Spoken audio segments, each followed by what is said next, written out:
Most of you know Uncle, but I think we need to do our due diligence in introducing Uncle. Gyani Uncle is from Parthi, as all of you know. but he's been in the corporate world here for so long. Then he retreated into spirituality and into Swami, almost from early 2010s, along with his wife. So that is the journey that he's going to talk about. And through one of his gurus, he came to Swami also. She through her inner voice, directed him to go under the direction of Swami. And that is a journey again he's going to talk about. What we asked him to um, teach us or instruct us is how to be a sadhaka. So today's focus will be on that. As we are heading towards Sai 100, other sadhanas, that every sadhana that we have taken, spiritual, devotional, and service sadhanas, how we as an individual should do the sadhana. So that is the topic today. Without much further ado, Uncle, I'm going to ask you to take over. Sai. Yeah, let me preach. So,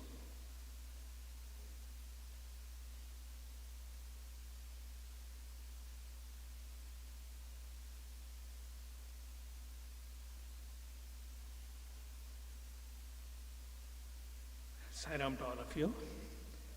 I'll do my Guru prayer and my opening prayer, and then after that we'll get started.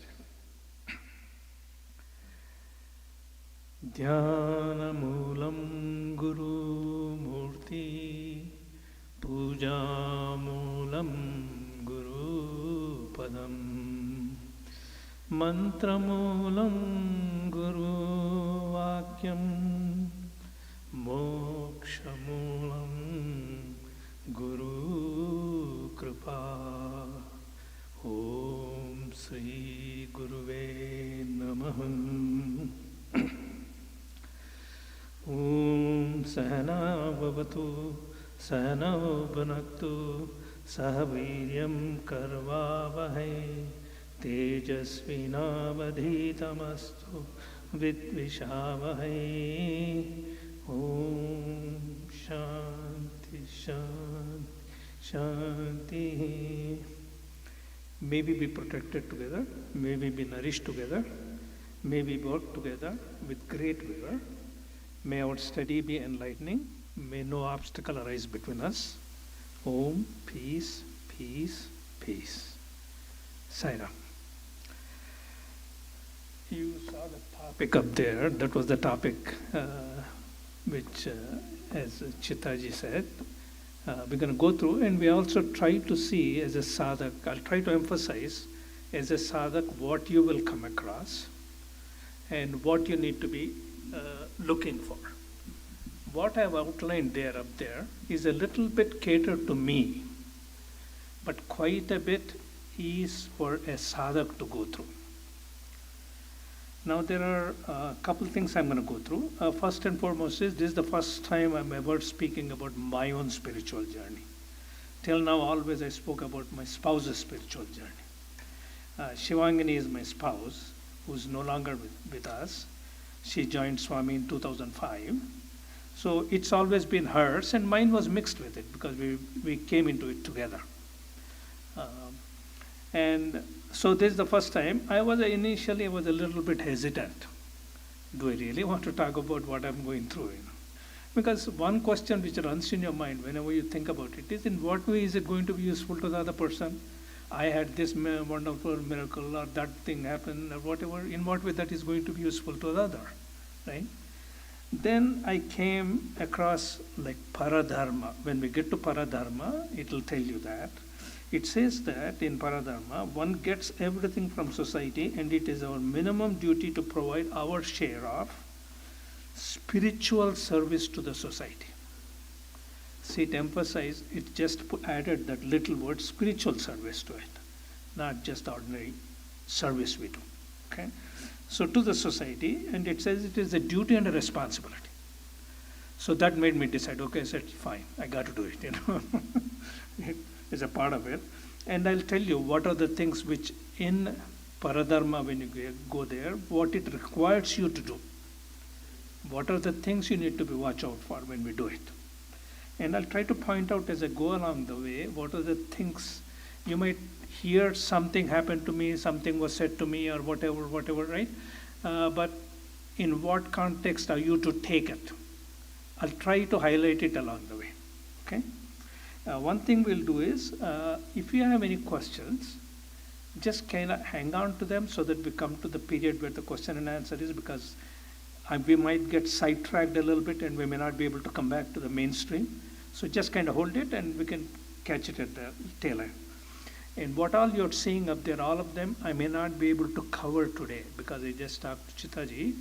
And about 45 to 50 minutes, I'll be doing the talking, and then we're going to open up for the Q&A. I may not be able to go through all of them in the 45, 50 minutes. So we'll see how it goes.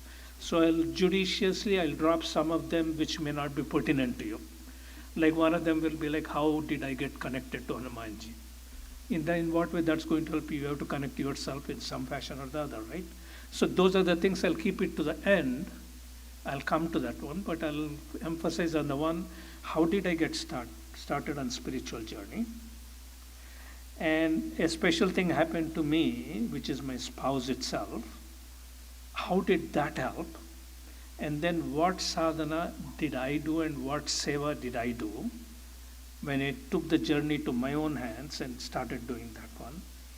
And then after doing that one, then you come to the stage of various stages in that sadhana. First sadhana is lot of to do with your chakras. All of you, I'm understanding, you know what chakras are, and if you're not, you can ask me later.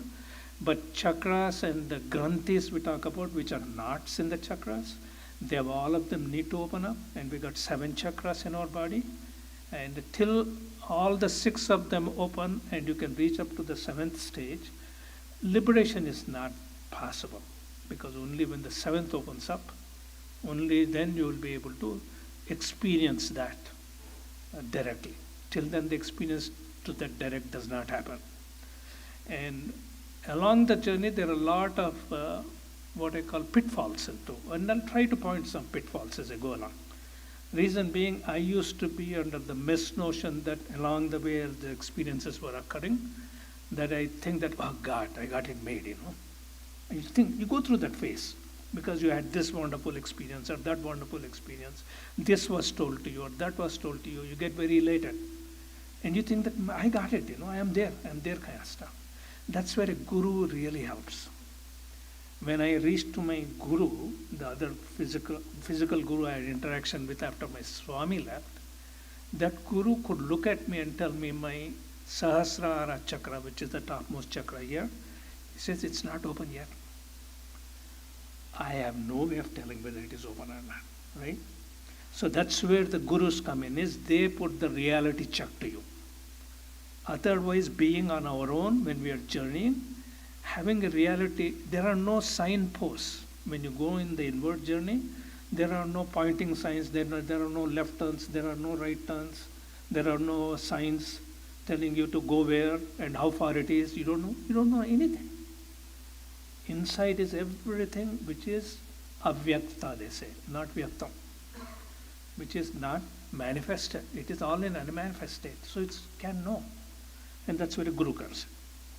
Okay, with that as a prologue, how many, like maybe just a quick thing, the reason I asked this question, I'll tell you also, how many of us are here really seeking, strongly wanting, have a strong desire, either to get liberated or wanting God, which is both one and the same, but we use different words for it. Anyone who wants it very strongly or doesn't want it, they can raise their hands, you know. I'm sure nobody will raise their hands, but they just want to listen. Yeah, some people, you know, there are many people, many people I came across, they want to do right thing, they want to live a decent life, they want to have a good life, and they want to do what is right and what is happy and peaceful. And they're happy with that. This thing called liberation, this thing called God, can't figure it out, can't understand. They're not interested in that. Not that they don't want it, not that they want it.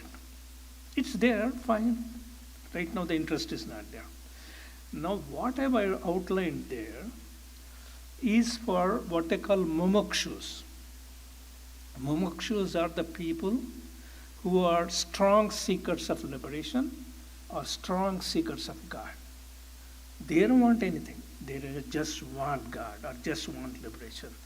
Because not for this thing or that thing, They just want to know what that is, They want to be that. And also mumukshus are the one, they cannot wait. They want it now. They go after that, that way. Now the path I'm outlined out there is really for mumukshus. Because when you come to paradharma and paramadharma, it is different for people who are not on the mumukshu path than on the mumukshu path. Because if you are not on the mumukshu path, you go by Gita then. Gita says swadharma, paradharma. Do your swadharma, and if you don't do your swadharma, even if you can do paradharma better than your own swadharma, it says don't do it. It's not good for you, it's dangerous. Why does Gita tell you that? Because each one of us come with a bundle of samskars. None of it is here though. I'm just speaking with a bundle of samskars, right? If we didn't have samskars, we won't be born. It's guaranteed. I mean, I've read enough and I've spoken enough to people on that one. We will not be born if we didn't have samskars. Every person takes a birth based on that samskars to be worked out in this life. Right? So you have come here into this life to work out those samskars. At that time, if you are not doing your swadharma means your own dharma, where you are working out your samskar. If you don't do that, and if you do somebody else's dharma, and somebody else's work is related to their samskars, right? And if you do their work related to their samskars, your samskars are untouched. And they are in your bag which you are carrying. Sooner or later they have to be worked out. What you just did, you postponed another life. You put another life into your bag. Because you'll have to come back again to do that. You came here to work that samskars. Now this is the normal path for somebody who's not seeking God, who's not seeking liberation.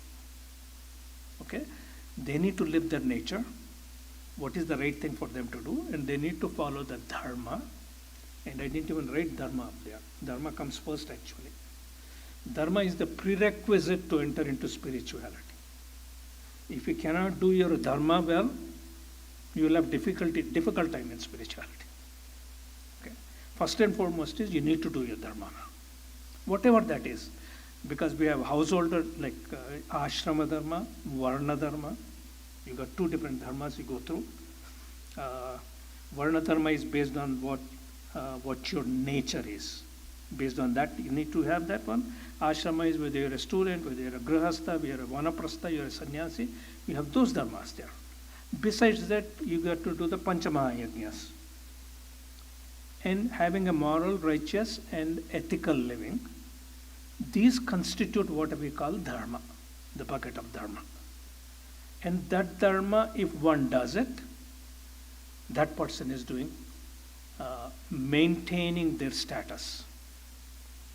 Because in order to, one thing which Swami said, which hits me actually, and I can never forget that one. Swami said in one of his messages, he said that if only you knew what all you had to do to get this birth you have, you will never waste a single moment, he says. We don't know what all we had to do to get this birth. That's why we casually waste it away. Casually. Let it go, just as if it easy come, easy go, But believe me, it is not easy come. It is extremely hard to get that one. And that's why Adi Shankara said in Vivek Chudamani, he utters a classical statement which says, Durlabam traime vaitat, daiva anugraha heitukam, manushyatvam, mumukshatvam, mahapurusha samshrayaha. What that means is, there are three things which are very rare to obtain. And they can come only with God's grace. Only with God's grace. And what are they? First is human birth. Just to be born as human, it took enormous grace. Now, God doesn't hand out grace freely. You have to work for it. It is your good karma gets you the grace. So you have done so much good karma to get to this state. In whichever lives you did. After getting to this state, even in this state, he says that is a rare thing. That is the first thing to get. And the second thing to get is, while being in human birth, so many people out there. How many people are sitting here listening? They don't have interest, right? So that many few people among the people who are out there are interested in either mumukshatvam or God, Right? And then after that one, the third one along with that one is to get the nearness of a great soul. That is Mahapurusha Samshraya. Now most of you have seen Satya Sai and you've been to there and you've been closer to Swami. Some of you got conversations, interviews, or Pad Namaskars or whatever, right? That is a very rare boon. Don't let it go waste. Don't. Because that's really given to you. If you are just letting it go, you're just letting it go because there is no guarantee that you're going to get it back soon. Okay? It's okay. I'll get back to where this need to go. And I'll try to do rapidly these things because we are already pretty far up in time. How I entered into spirituality. Okay? This is, as I said, it is for mumukshus, which goes further deeper into it. This is mumukshu is the one who does sadhana. What is sadhana? Sadhana is turning inward, and the purpose is to know who you are. Very simple statement. If you know who you are, and if you're capable of knowing who you are, then you have accomplished sadhana. Everything we do towards that is sadhana. And that can be done only when you turn inward. As long as your outward outlook is there, you will not be able to. Because outlook, that is the way the mind always pulls you into the world. Nature of mind. Takes you out there. It does not let you turn inward. Turn inward means examining yourself, knowing what your samskars are, knowing what your weaknesses are, working on them, getting rid of them, understanding the holistic purpose of life and so forth. Those are all the things which fall into the category of sadhana. Everything else which we do not. They fall into most of them fall into the good things we do, fall into the category of dharma. Okay. And I'll tell you on that one. I wouldn't go too far into it. As I said, my journey started with my wife getting awakened 10,000 miles away from Satya Sai Baba. We were living in Michigan. She is a Punjabi by birth, Arya Samaji by practice. No idea or understanding of murtis or those kind of things at all. Okay? And she gets awakened by Swami from 10,000 miles away. We were neither devotees, never followers, none of our family knows about them, nothing. Neither her family nor my family. But Swami himself woke her up. And her journey started, and journey started rapidly and it moved forward. And it took her a very short time, very far. Started in 2007 January, and 2003 he declared, 1997 January, and the dates I've written up there. 1997 January, and 2003 declared her Jivan Mukta. And in 2004 he said it 2 more times, that she is the Jivan Mukta. Jivan Mukta, I am assuming all of you know, but any one of you who doesn't know is Jivan Mukta is one who's while still living, they are fully liberated souls. They don't have a rebirth after that. And they're still living, they still continue life for some time. Okay, that is a Jivan Mukta, and that is considered the highest we can get to while we are in this pursuit, the spiritual pursuit. Okay? So, she reached up there. So, he woke her up from the 10,000 miles away, and in the process of taking her from where she was to there in such a short time, he made her do a lot of activities. And the activities included all the way from starting Bal Vikas at home, all the way to Bhajans, and he made us do all the, festivals which they do in Prashanti Nilayam. He made us do it in our small town. We used to live in a very small town of 38,000 people, and he would make us go through that one. And she would do all those things, summer camps, take the kids to be, because there was no other Sai devotee. She's the first one, I'm the second one in that town. Okay? And none else. Till I left, there was no Sai devotee. right? But local people, Indians, were still interested because Mahashivratri, they would like to come to that kind of stuff. Okay? So he made her do all that one. He would get her to decorate the place and cook food for them and all that one. And both of us used to do that. I would go along with her, spend all the time, go to the summer camps, getting everything ready and everything, because there's nobody else to help out or whatever. So only to the entire team was us, you know. So I would go through all those things with her, and that's how my journey started. That is my first step into what I call spirituality. Now, each of you will have a different way, different method to get to it. See, everybody needs a burning platform, right? In her case, I don't know what is the burning platform, but she got woken up from 10,000 miles away without asking for it.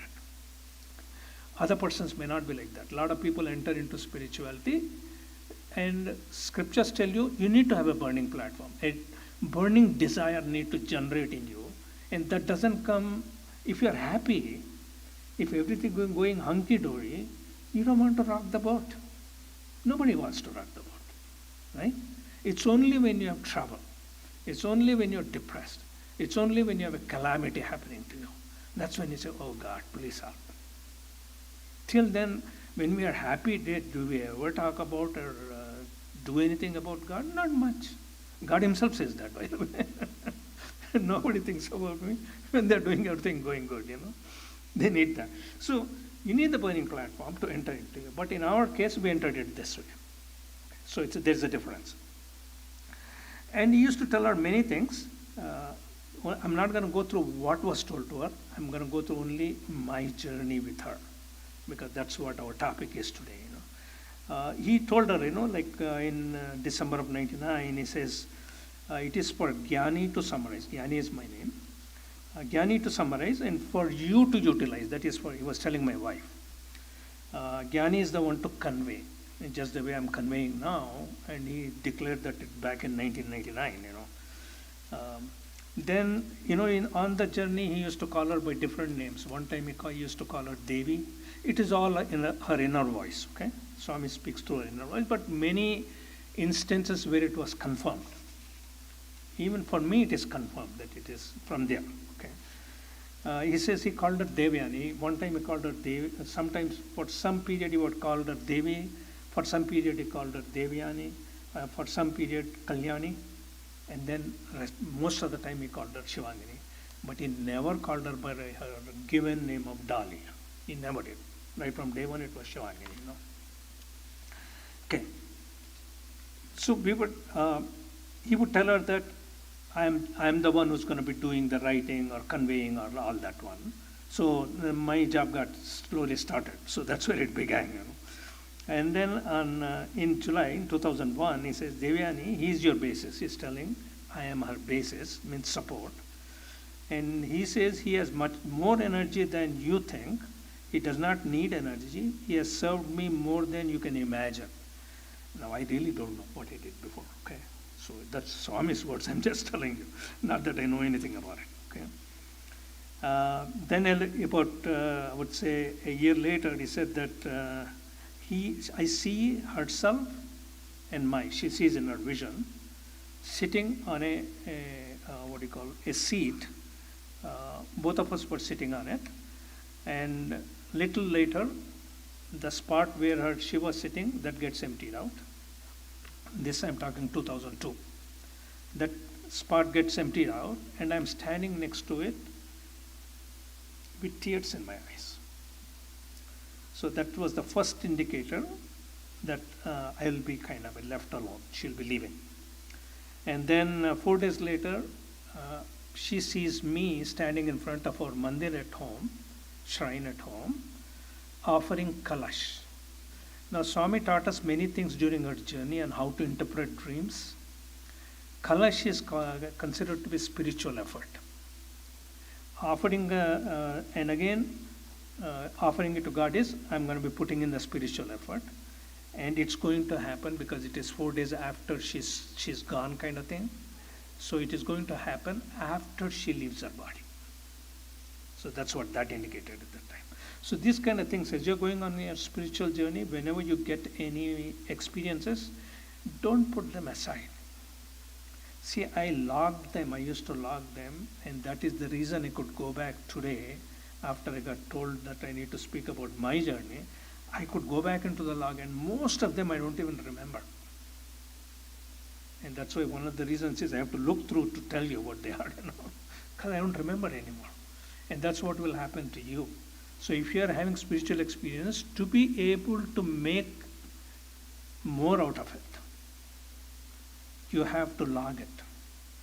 So write it down, because what you get today will connect to something which will happen 1 year from now. And you may not even remember this happened. Mine connected to 3 years, 5 years, 10 years later. Even today, when what I'm saying today was told to us by the inner voice in 2014, that I'll be sharing what my experiences are. And at that time, why would I want to do that? That's how I used to think.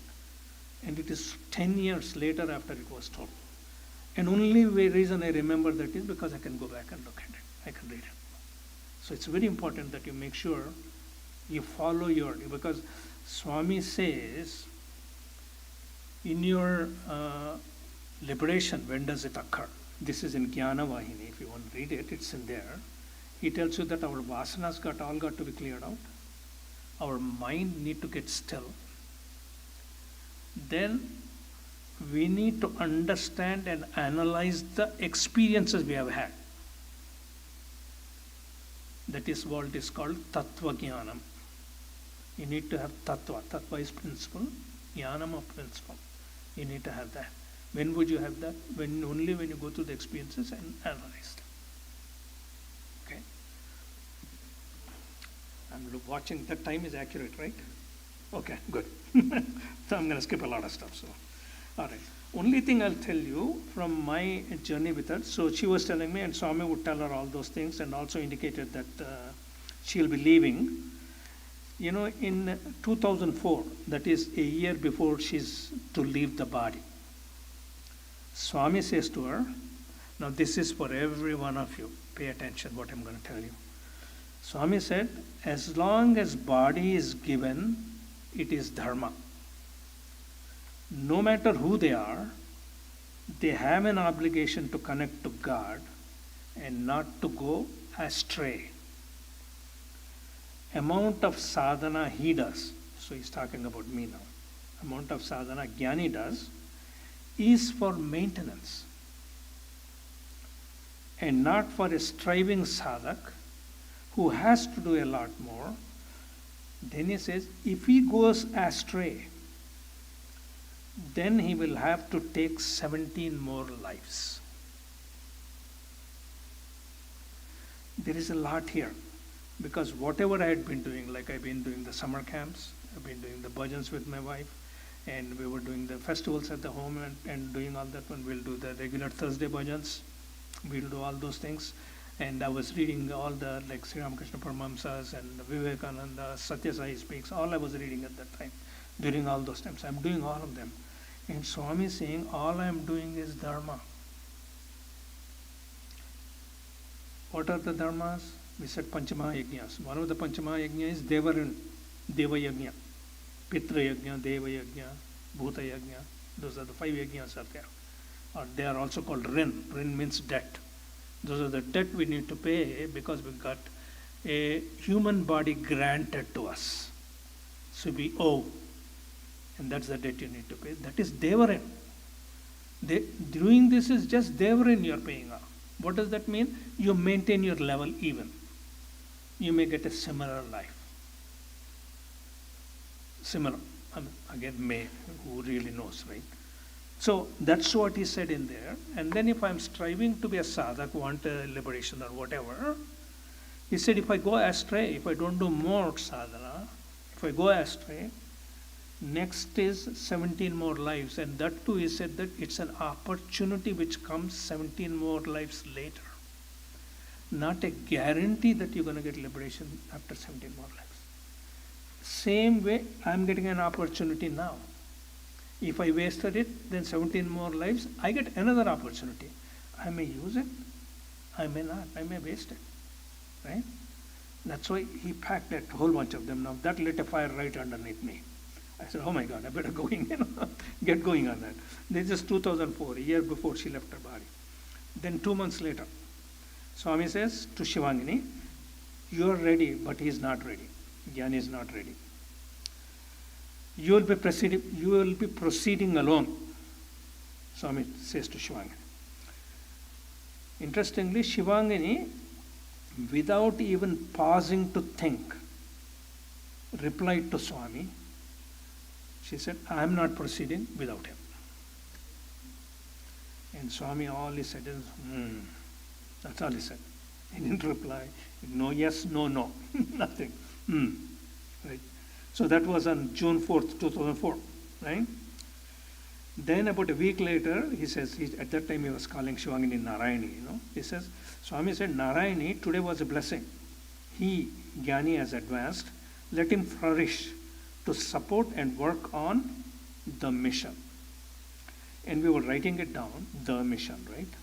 And then Swami there, and I said, while I was writing it down, because I was the one who was doing all the writing. She would just tell me what she went through that day, right? And I would write. And while writing, I said that, Rama had a different mission, Lord Krishna had a different mission, Satyasai has a different mission. The mission may not define it fully. Then Swami says at that time to her, my mission is. So it's basically he's going to be supporting his mission. This is all his mission anyway, that you should hear and I should talk, And 5 months later, after that, in meditation, again Shivangini sees me in white outfit in front of the mandir, but I turn into a 4 to 5 inch ball of light with some colors, some little colors at the edges, but white light. Okay. Then Swami says to Shivangini, he says, you have turned him into a ball of light. Then Shivangini says, Swami, you turned him into a ball of light, not me. Then of course, so you know what Swami says? He says, okay, but you and I are one. He puts everything and smashes it out. So that's how and then, I saw a couple of visions where Swami would kind of bless and all that stuff. So that's how my journey got started with her. But interestingly, like many people will have that with their spouses or whatever, 2 people. But later on, she was with me for 2.5 years after she left her body. You might ask the question, how? For 2 years, and I'm not exaggerating, at least twice a week I would see her in either dreams or in meditation I will see her. By that time I was fully into meditation and everything else, because I got started about 2000 with her, seeing her doing it, I got started. And while it was going slowly, but now after that it picked up speed, I guess, and they are giving the speed to it. And twice I got a physical touch from her. One time I was actually right after she passed away, it was 3 months later, I was in Hyderabad. And I was waking, because of jet lag, I was sleeping in the afternoon, I was waking up. As I was waking up, I felt somebody kiss me on the cheek. And I suddenly did like that, I said, who's that, Then as I said, I felt another kiss on my cheek and I saw your face moving back. And by the time I opened my eyes and I'm looking clearly, then it is her face and she's smiling, laughing, and then as she's smiling and laughing, it disappears away right in front of me. Okay. So that is actually physical touch. I got that at the time. And then again in 2006, after almost 7-8 months later, much later, I'll tell you when I get to that one, Then I also she used to wake me up in the morning to do meditation. Many times she would come and say, Gyani. In July 26, she says, Uttava, like in anger. In Hindi, we used to speak Hindi, so he would say, Utto, Then I would wake up and do meditation at that time. And actually, after she passed away on September 3rd, on September 25th, Detroit Sai Center asked me to come and speak about her journey. I talked to them, and while coming back, I was feeling very sad and had tears in my eyes and all that, while driving back. It was 2 hours away from my home. So I came home and I slept that night. In the morning in meditation, I hear this very clearly is, I will take the burden of your karma, like your stress like that. Your karma, I will take the burden of your karma. I was stunned. I said, who's going to say that, normally? And then I said, no, it's my mind is acting up. I have to get a confirmation. Then I see a picture of Swami with his hands in my meditation, and his blessing hands with the both hands, and both hands are moving back and forth like that in the blessing. So that's kind of confirmation he gave, saying that they are taking the burden of my karma. Then about, I would say, almost another 3 months later, Shivangini says to me in a dream that you have grown and I'm extremely satisfied. Then she's telling me that. And one place we together go there, go in August of 2006. That's 1 year later. And in there, I'm talking to her. Then suddenly, in that state, I realize that she's not supposed to be there. She's not alive. Usually, we don't. Like in a dream, no matter what you know now, you don't remember in dream. You will act the dream way, whatever that way is. But here I could remember. Then I told her, "Wait a minute, are you real? You're not supposed to be here, As soon as I said that, she freezes and just keeps looking at me, right? And then I give her a hug. Then a little later, right in front of me, she disappears. And I've seen in meditation, her face and her third eye opens up, and that from third eye light comes out and hits me. Seen that too. And many things like that one. I'm not going to go through because we're going to run out of time. And finally, it comes to the state of about 2008. There is one thing which I saw 2 times. One is around, right around within 3 months after she passing away. I see her driving a car, our blue car. I'm sitting in the back. She is driving it, and we're going through a tunnel, and I can see the light at the end of the tunnel. And when I see that one, usually Swami, the way he taught us is, usually when you see a car in your dream, it is a short-term journey, that is that life's journey. Car vehicle indicates the speed of that journey, spiritual journey going to be. And tunnel is really inward journey. Whereas if you see trees and everything you're going through and so forth, through Prakriti, that is outward journey. Inward journey is typically the Raja Yoga, the meditational path. So in the meditational path, she's driving the car, which means and I am a passenger, which means she's driving my spiritual journey in the Raja Yogic side. And there is light at the end of the tunnel. Then 2.5 years later, I see she's driving the same car. She's there, but this time I'm sitting next to her in there. Then while we were driving, she runs through a red light, stop sign. Then I bring it to her attention and say, "You just ran through a stop sign." Then she looks at me and says, "I'm very tired, not having enough sleep." Then I tell her in that dream, I say, "Don't worry, I'll take over. I'll do the driving."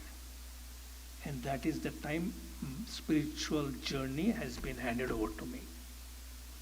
Till that time, she kind of drove it for me, moving me forward and all that.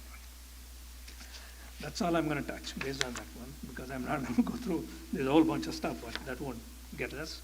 I'll skip Hanumanji's.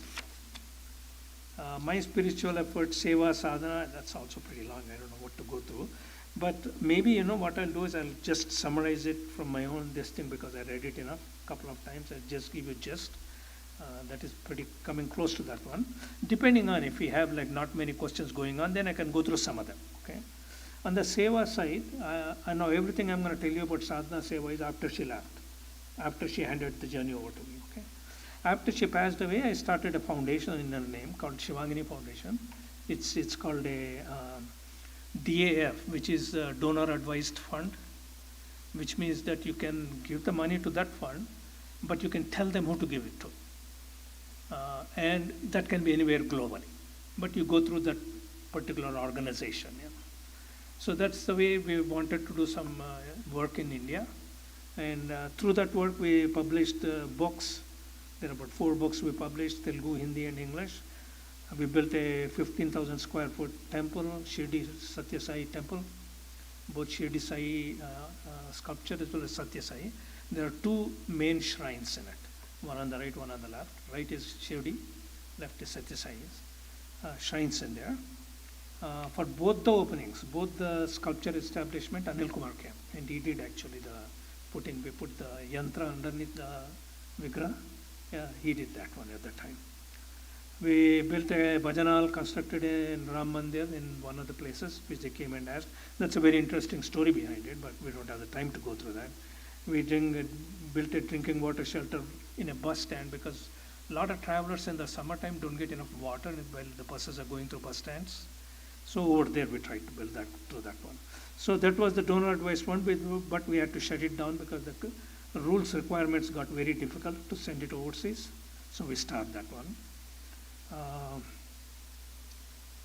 Then my main work which I was doing as a seva is really writing the books. Making of Yogini writing, that's the second book of Shivanini. That took 2 years almost because that's our entire experiences getting documented and putting it to the book form. Then after that in 2014 I translated Nitya Satya Bodha, which was in Telugu to English. Then I've done 2 Hanumanji's Vedanta books into English already. We published them and I'm working on the third. This is very large. Already I put in 3 years, running on the 4th year now. Entire time I put it, my other time, free time into that one. So that is on the seva, sadhana type activities. Sadhana side of it was continuing. I had lots of visions. I've seen almost all deities. I've seen Kedarnath temple, but the lingam, I've never been there in my life. First I saw the lingam and everything else. Then I look up on the internet to find out that was Kedarnath. I didn't know that. Okay. So many things like that, which get shown in my meditational visions, a lot of them. All deities, all the way from even sun god to sun god, couple of them very interesting is I used to do sun prayer in the meditation when I'm doing it. Now this is all the sadhana. Now you get an idea what sadhana you need to go through. And while doing that one, the sun will be going, I'll see a very bright sun and it slowly goes into the clouds. Then I'm praying to him and a thought goes through my mind, so, oh, sun has gone behind the clouds. I see him come back.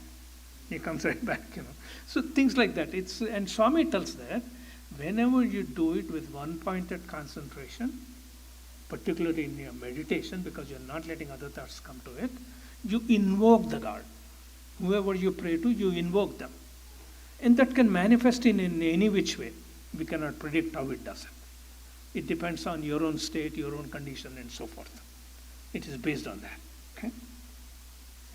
So there are many of them, and I started having inner voice speak to me, which I didn't realize that it was to that degree. It was actually January 14th, 06. I hear that I'm calling you, Then I asked, I said, where are you calling from? And then I get an answer saying that from India. Where in India? I asked the question. It says Puttaparthi. Then I asked, are you Baba? No answer. He won't give the answer at that time. That is Swami. He won't give all answers. He never gives all answers. He gives some. The rest he wants you to work it out. I've seen that again and again and again. Okay. Many times he told me to go on a 4-wheel drive, and when I was doing my meditation and sadhana, he would tell me to control the way you do it, and that's when I realized this is a second month of 2006 that, I'm getting my instructions for sadhana from inside, from my inner voice. I didn't realize I was getting that till then. You tend to end up identifying that one. Then I have a dream. One sadhu comes into my dream. He tells me some things to say, some things to share. Don't share this or whatever. But he says, share it with only people who have asakti. Asakti is an interesting Sanskrit word. It is a keen desire, a strong desire, a very intense desire. That is asakti. And he says, share it with only those people who have asakti, not with everyone. Then he turns.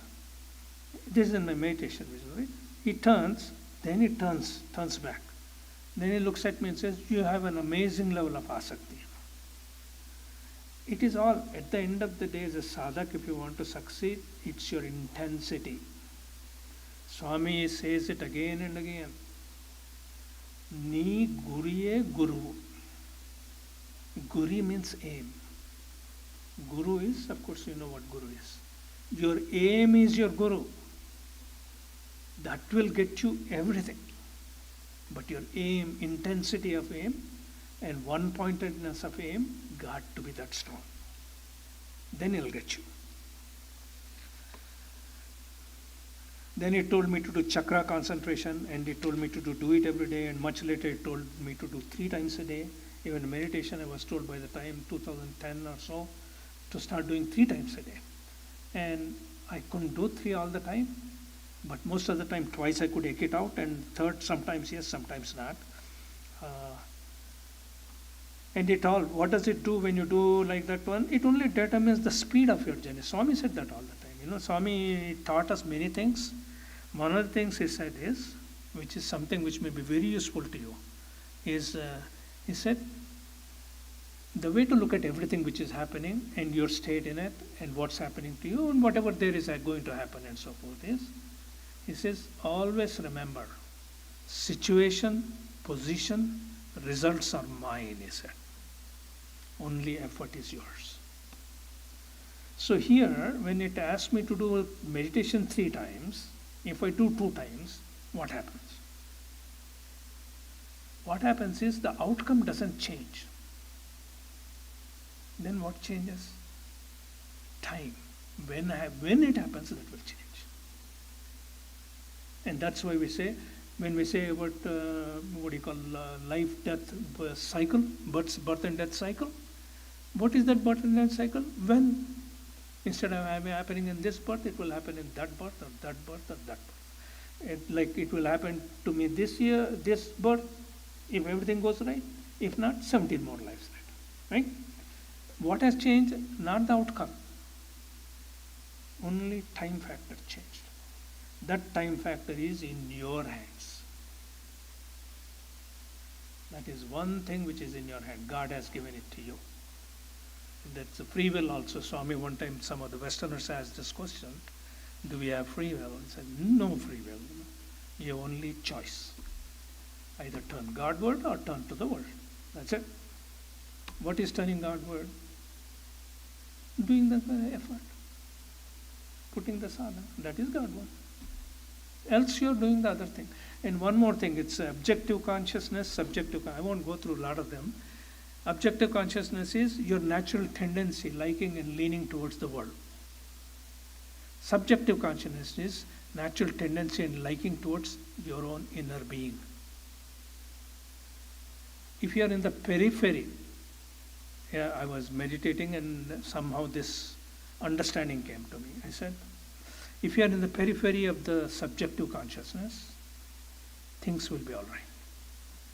But if you drift away from the periphery of the objective consciousness takes over. See, you can never be neutral. Remember that. You are either this or that. There is no in between. Either you are worldly or you are spiritual. There is no in between. Keep that in mind. If you are not very spiritual, then you are worldly. Okay? If you don't know yourself, then you are not there. You are not go there. So I got in my sadhana a couple things which have chakra concentrations, energy rising up the kundalini, and as the energy rises up, I have gone through all the phases of, like how do you get to that one? Your chakras got to be cleaned out. Okay, and when the chakras got cleaned out, your energy starts rising from the kundalini, starts rising up. As I said earlier, when the energy rises up all the way up to the sahasrara, and if your sahasrara is open, then you are that liberated soul at that time, that Jivan Mukta which they talk about. But there are stages in there. What happens is, don't get disheartened in doing things, because, as I said, there is only one exit door to this birth and death cycle, and that is liberation. And for liberation, you got to go through this. No way out. There is no other way out. You got to go through this for liberation if you want to get there. Else, stay in the birth and death cycle, keep enjoying. Whatever comes, let it be. There are many people that way, and that's fine. God has infinity is His time. I remember that. Like one time He told to Shivangini this thing. He says, she used to ask when, Like Swami said, this is going to happen. When, Swami? Then Swami says, you're pulling me down to your level, Rise up to my level, he says. I remember that very well. Rise up to my level, you're pulling me down to your level. God does not have time. A few of your births is not even a fraction of a second for me, he says. So even if you take 1,000,000 births, it's probably not even half a day for him. So is he in a rush? He's not in a rush. Question is, it's up to you to decide whether you want to be in rush or you don't want to be in rush. If you don't want to be in rush, you can play along, like even Paramahamsa Yogananda says in Autobiography, Yogi. He says that if you do not do Kriya Yoga, which is Kriya Yoga is nothing but cleaning your chakras, same thing which I've done basically. If you do Kriya Yoga, if you don't do anything, it will take you 2 million lives to get there. If you do Kriya Yoga, you get about 1,000,000 lives also, you can make it there. But if you don't do anything, let Mother Nature take it along, whatever comes, just live whatever life that comes on. Yeah, you can live, that's 3 million years, or 4 million lives, 3 million lives, or 4 million lives, whatever the number is. So it is just a span of time. It is what? Now you're going to go through ups and downs. All of us know, world has got, it's never the same. Means neither happiness is ever going to remain, nor sadness going to ever remain, nor joy going to remain, nor pain going to remain. They come, they go, they come and they go. If you enjoy the ride, the roller coaster ride, keep on riding it. And from day one, I never liked the roller coaster ride. My kids used to go, I said, I'm not coming on it. Okay? What is the good thing I need to? I'm not going through any of this stuff actually. I'm everything literally winging it here now. Based on what all I know rather than go through what I have. Many things. It took me through different chakras. What happens at them? I must have gone in my meditations, when I meditation on a certain chakra and so forth, I see a door open. I see light at the other end. So which means that at that chakra, I don't know how many knots are there, one knot got open. But I must have gone through hundreds of doors like that one which got opened for me. But every one of them takes the same effort. Keep going at it, keep going at it, and keep going at it. Now, some people will go through it very quickly and some will take a hard time. And the reason is, they came with a very light baggage. And the other person came with a very heavy baggage, which means a lot of samskars. The more the samskars, longer it takes. Less the samskar, faster you go. That's why my wife Shivangini, I have known her, we used to be like corporate culture type people basically, come Friday, because as I said, we were not God word or religion or whatever, anything, Come Friday, you hit the party scene, And that's how we used to go through life. I know her from there because we used to hit the party scene together. And we were doing that thing. I know she didn't do anything. And we got married and I know she didn't do anything. All along she got woken up. Why? And here I am, 20 years since I started. I'm still going, She did it in 6 years. Why? She came with less baggage. My baggage is big. That's why. So even if you have difficulty in doing your sadhana, don't feel bad. Keep doing it. And the reason I stressed about it's only time for God and there is no other outlet, only place you go is that one. Otherwise, punarapi jananam, punarapi maranam. That's it. Keeps on going. Eternal cycle. If you enjoy that, keep doing it. Whatever you want. Right? But end of the day, you have to do this. If you want to get out of this, that circle, that cycle. This you have to go through. So, in order to get there, some people can negotiate it in 5 years or 6 years like my wife could. And here I am 20 years, I could not negotiate it yet. Right? But, if I can negotiate and if I leave now, I will start at the same spot where I left next time. Which means there is less to do at that time. And that's how Shivangini's was only 5 or 6 years. Because she's done quite a bit before. She opened up a lot of chakras. She opened up a lot of knots, she got them opened up. She did a lot of meditation. She gained a lot of concentration. She gained a lot of will. You need all those. You need to develop all those things in there. Okay? I think I'll give more for questions because it's better to answer a question than me rattling up. I'll only tell you two things. As you do, as my sadhana and everything I do, don't have to look at it, I can look at it here and talk. Sadhana I do, you come to the state of my spiritual effort, seva and sadhana. Then it comes who am I, inquiry and bliss. 2008 onwards, it was Mahashivratri of 2008, when my inner voice told me, meditate on subject. See, normally everything is, our mind is oriented to object only. Now you need to get to the subject. Okay. They use the word gyata, gyayam and jnanam. These are the three words they use. Seared, seen and sought, whatever you seek. Those are three things are there, right? Always it is outward. Now you need to turn inward is what it told me. Go to the subject. Then I did from 2008 to almost like, I'm still doing it, 2008 to 2011 when I came. I was reading, by that time quite a bit into it, into the subject concentration and all that one. And 2010 January I think. And I happened to have picked up Bhagavan Ramana Maharshi's Who Am I Inquiry book. Started reading it, I was shocked. Whatever I was reading there was being told to me from 2008 Mahashivratri. Whatever it's asking me to, that's when it was asking me to do that. Meditate on subject. That's all Who Am I Inquiry is. If you do the Who Am I Inquiry correctly, Swami Brahmananda writes this one. He says he is the first order of president for Ramakrishna Mission. His name was Rakal. They say he's a fully liberated soul. Swami said that he's a fully liberated soul. Swami Brahmananda. And he says that if you do meditation properly, correctly, for 7 to 8 years, bliss will start coming from within you. He said that one. And I looked at my timeline. I said, let me check my own timeline. I go back and, because I got a nice log, so I looked at it when I started.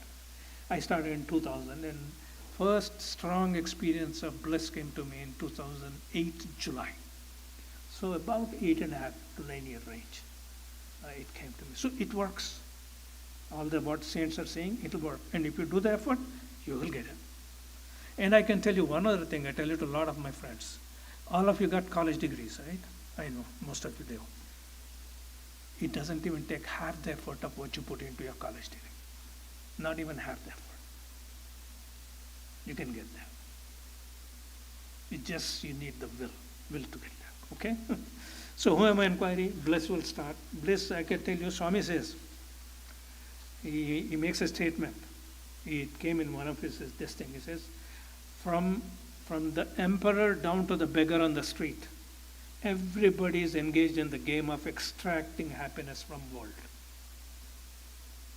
So from there to the bottom, everybody is trying to extract happiness from the world. And he says happiness is within you. And if you tap into that happiness and get to that happiness, all the people do everything from morning till night and day after day for happiness. There is nobody here who can tell me that they are working for unhappiness. Nobody does. Right? And Swami says that all of you are struggling for happiness every day. You are slaves to happiness. These are Swami's words. You are slaves to happiness. But if you know yourself who you are, happiness will become your slave, he says. And I can vouch for that. I can bring up, like even now, I have bliss in me. I can bring up bliss any time. All I need to do is get my mind quiet. And that's the only reason why you don't feel happiness or bliss within you. Is your mind doesn't let it. Your thoughts don't let it. To pacifying, slowing down your thoughts is that. And then many places Swami told me that I still remember. Swami that is, he's just about to leave body. And he put me in intense bliss for about 3 to 4 hours. And I thought that my spine and my head will split open. It was that intense. And That was exactly the time he left his body. That was 9:15 to 10:30 US time, and he left his body about that time frame, which is 7:40 or something in India at that time. And one thing I found out later is that all the people who were strongly following him at the time he left his body, all of them received what they strongly wanted. Many people I checked, and that was it comes out. Okay, you'll get to Brahmanubhuti, and I won't go through Brahmanubhuti, you won't get it. So the reason is it's very abstract. Abstract won't help. But only thing I'll do is Swadharma, Paradharma, Paramadharma is short. It should take about another 3-4 minutes and should get done with it. So what is Swadharma? This is for a mumukshu, not for an ordinary person who's not seeking liberation. This is for somebody who's seeking liberation. What is Swadharma? Dharma needs to be followed while pursuing Ardha and Kama, which is prosperity and desire. Charity, companionship. Charity must be done. Companionship is spouse only. Respect the 5 elements, nature, fellow beings. Most important, transforming your own self. That is sadhana. Transforming oneself is sadhana. Uplifting oneself. Uddareda atmane atmaneva. That's what Bhagavad Gita says. Your own mind is the one which is your friend. It can lift you up, or your own mind can be your enemy to take you down into the gutter. So you need to do that. Uplift yourself. One must know oneself. Need to cleanse their instrument entirely. That is mind. That is for that you need to go through sadhana chatushtaya. I will go through that. As soon as one's real self is known, one has the feeling immediately that they are in all and in everything. To consider everything and everyone as one's own is swadharma. Forgetting swadharma, if anybody gets into paradharma, he says that is deceiving atma. He uses the word atma droham. Okay. Then what is paradharma for a mumukshu? Paradharma means sharing essence of one's experience in a responsible way. To limit one's experience to oneself becomes a crime. He literally uses the word crime. Lack of responsibility. One gets everything from society, and it is our minimum duty to provide our share of spiritual service to society. He used the word spiritual service also. Because this is a mumukshu. For other people, it may not be that spiritual service. It could be other service. Okay? Then else it becomes a negative karma. Excellent karma pala will get from there, and one can get into the vanaprastha. That's when you get into vanaprastha stage. Then paramadharma is really sannyasa stage, where you shed everything you learned, everything you want, you give it away. Highest and most prominent dharma means letting go of everything and everyone. This is called sannyas, and he tells you that one. But what he says at the end is, therefore making dharma, swadharma, paradharma, paramadharma as support and basis, sequentially get transformed, sanctify your lives. This is my wish and my expectation, he said. With that, I think I'll close and open it up for questions. I think we got 10 minutes or so. Questions? Any questions? I mean, pertinent questions, with whatever you need, you want. I just had one question. Yeah. Basically, between this mumukshu to the Jivan Mukta part, so my concern was that if I want to live to enjoy God, right? But beyond this Jivan Mukta stage, I don't know what there is. So that's a confusion was driving me to not become like focused on high spiritual speed or anything like that. So I want to live another few lives to enjoy God and learn more and more, take it on in my own speed, slow and steady, like that kind of a thing. Right. So is there any flaw in that thinking? No, actually there is no thinking which has flaw, because what God says, it is your wish. You feel like doing it, do it. That's how he leaves it. See, but he said that when he created humans, he said one thing. One thing he gave us is this karma is given. And interestingly, Swami says this one, all animals and so forth and trees and everything, they do karma too, but they don't have a choice. Like a tiger is going to eat whatever, kill and eat, right? You won't see a bovine tiger, like a cow. And a cow doesn't act like a tiger. They live their nature. Everything lives its nature. And they go by the nature. Only human is given the choice. He can be as bad as Ravanasur, as great as Lord Rama. That is a choice given to human. But with that choice, he says clearly, you can enjoy life as much as you want. I've given it to you. But remember, every action has a consequence. If you're willing to bear the consequence, by all means do it. But if you say, no, I don't want that consequence, I want this one, well, then you have to do this. That's how it is. Now, as far as enjoying God, you're saying, isn't Lord Hanuman enjoying God? He was a great bhakt. He was very close to him. He is enjoying God. Narada is enjoying God. Right? All the time, every second. We may be enjoying only part of the time. So when you get there, you can enjoy all the way. And Swami always gives you the choice at that time. When you come close to him, what do you want? And like Hanuman, when he asked what he wants, Lord Rama, he said, I don't want liberation. I want to be where you are. So every time he comes there. So,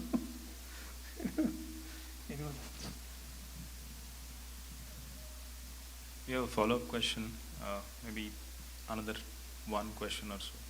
I have a similar question that I'm also struggling. Why should I go behind liberation when I don't know what liberation is? I don't know what is out there, right? But Swami has given so much, do Namasmarana and so forth, right? Swami speaks and whatnot. So I'm trying to do that. So so my question is, why should I go behind something I really don't know? Right. I mean, that's a good question. You should not go something which you don't know. I mean, it makes common sense, really, right? Why would I pursue something which I don't know? Right? So the question is, if you want to truly want to know, then you need to find out. And find out and decide, is this what I want? Or no, I don't want this. Okay. Now there are many people who don't want liberation. Many people who don't want liberation. There are many people who want. Right?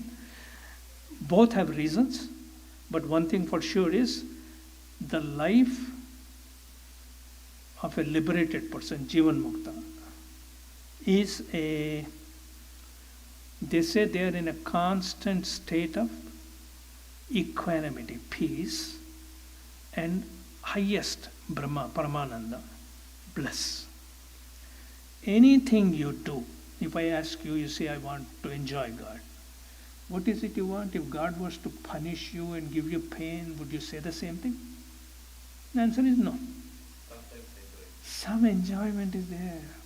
Whether you say whatever word you use, end of the day you are going for that happiness, going for that enjoyment.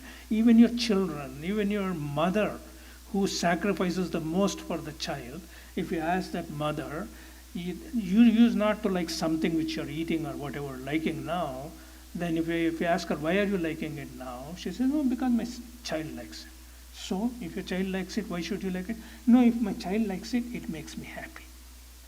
End of the day, what is there? In spite of a child she sacrifices for, she'll do whatever that makes her happy. Her happiness got tied into it. That's why Yajnavalkya, when he said to Maitreyi, when he was about to go into the sannyasa, she asked him, what is it? Tell me the truth. Once you know, there is nothing else to be known. That's what she asked. And he says at that time, even a husband or a spouse loves the other spouse, it is for the sake of the self. What is this self here? See, you don't know that thing, your fear of that thing, you don't want to go there. Swami gave you Namasmaran, you are enjoying it. So what do you like in there? It is Namasmaran or it is the enjoyment you get out of Namasmaran? Think to that. See, all this is contemplation. You need to go inquiring. When you inquire into it, you'll find out the real reason why you're doing it. And when you find out, like when he said, Swami said, from the monarch to the beggar on the street is engaged in the game of extracting happiness from the world. When you have the happiness within you, when happiness can become your slave, instead of you becoming happiness slave. See, right now, basically, in a different words I'm saying, maybe crude words, I don't want liberation, but I want to only have Namasmaran, I'm enjoying Swami's company and all that one. Because you're enjoying it, that's why you want it. You are a slave to your happiness. You are. But if you can call that happiness to you, whenever you want it, it's with you. And if you have that ability, what would you do? A lot of people will say, oh yeah, I'll take that. Right now we don't know how. We don't know what and we don't know how. And that's what entirely when spirituality, when you get into it, sadhana, you get into it, you're getting there. But it is like anything. It is like a tennis game. Till you learn to play well, it is a pain. Getting up, going there, hitting the ball, But once you learned it very well, you are waiting for the next game to go on. Because you're enjoying it now. Same thing with this also, sadhana also. It seems hard in the beginning. But once you develop the taste for it, then you would say, this is the best thing in the world, So you have to get there. But analyze yourself. That is very important. One has to do that. Any other? Sairam, unfortunately we don't have much time for more questions, but just wanted to take this opportunity to thank Swami for having you here, and thank you very much, Uncle, for sharing your thoughts. I know you had to rush through few things, and the Brahmanubhuti topic which you wanted to cover, we could not. So prayers to Swami that he would give another opportunity for us to listen to you and continue on this journey and learn from you.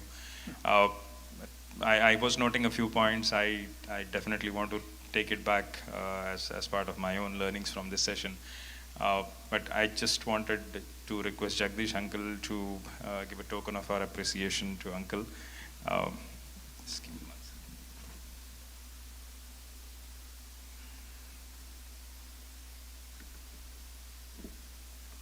second.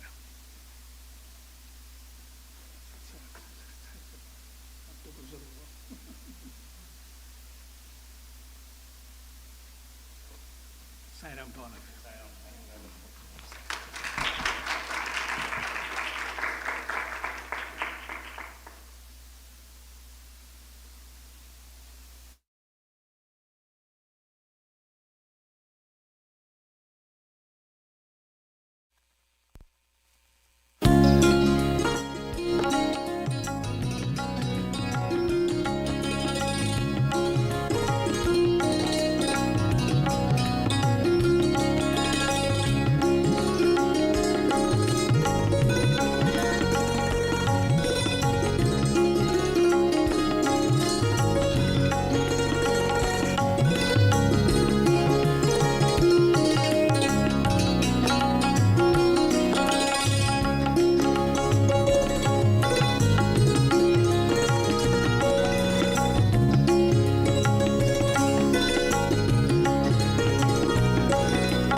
Sairam, everyone.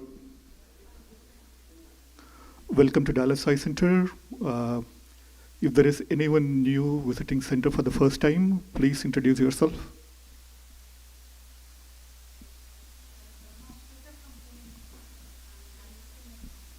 Sairam, welcome, Padmaji. Sairam. Anyone else? Next slide, please.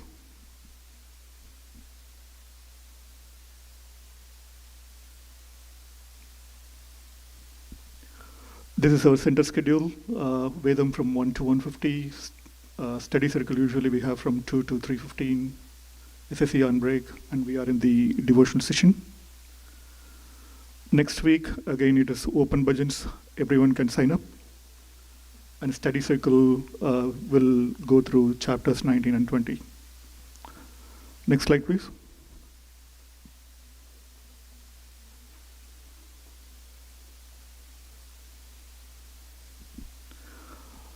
This is our sadhana, bridging the divide, becoming divine. I am no different from God.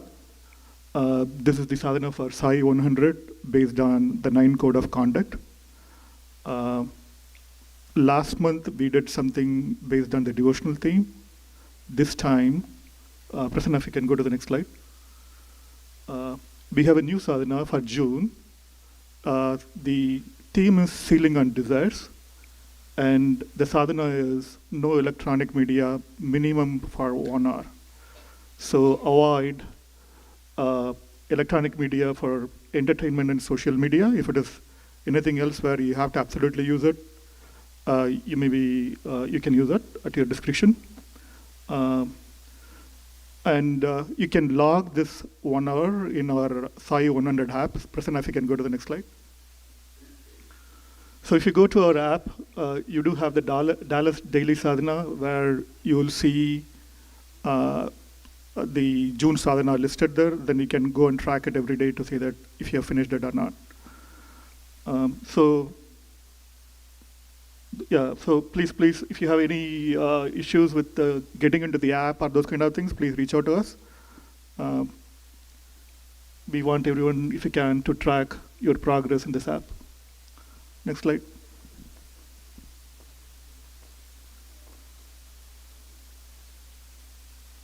This is the Sai 100 journal. This is for logging the service hours.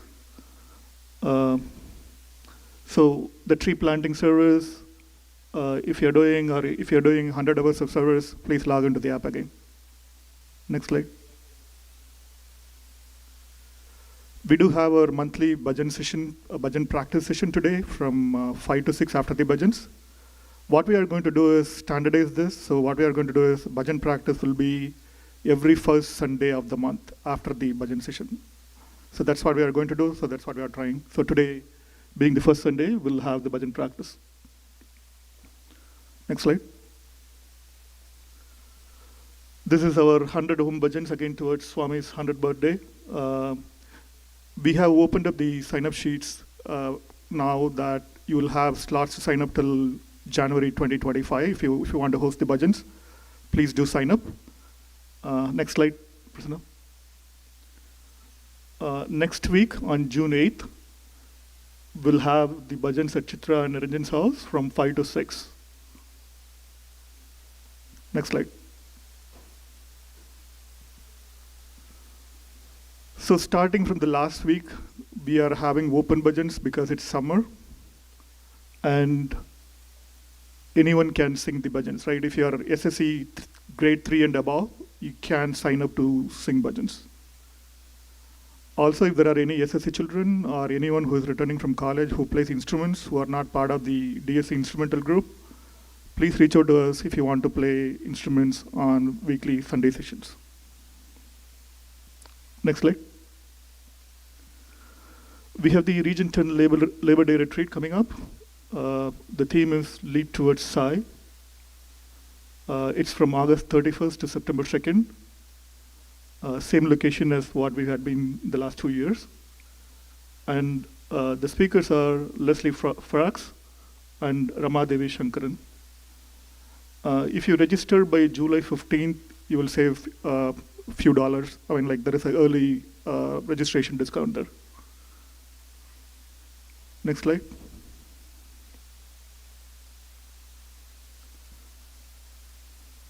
Guru Purnima celebration. So we'll celebrate Guru Purnima on July 21st at the center, same center timing. Tentatively, we are thinking 3:30 to 5:30.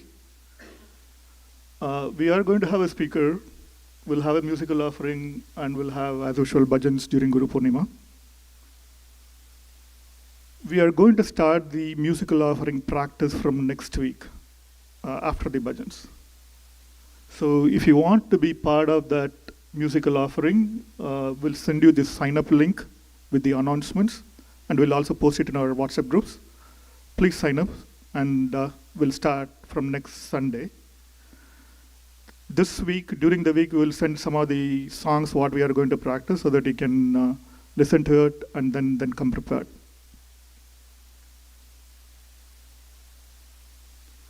Weekly service activities, we have on June 7th, Plano Meals on Wheels, and we have the virtual tutoring sessions, which are from Monday to Thursday. For Plano Meals on Wheels, if you have questions, contact Sister Jayasri Solanki.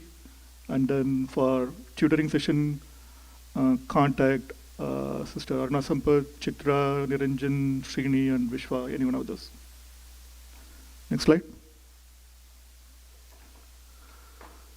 This is the service which we are doing in partnership with CU, the Church for Human Rights Initiative. So this is the Cereal Sundays. Donate a cereal box of your choice for Human Rights Initiative for North Texas. You can do it today on June 9th. If you have questions, call Vijay Shiva. Next slide. We need help to water our Sai garden in the summer. It's basically 1 hour of service every week.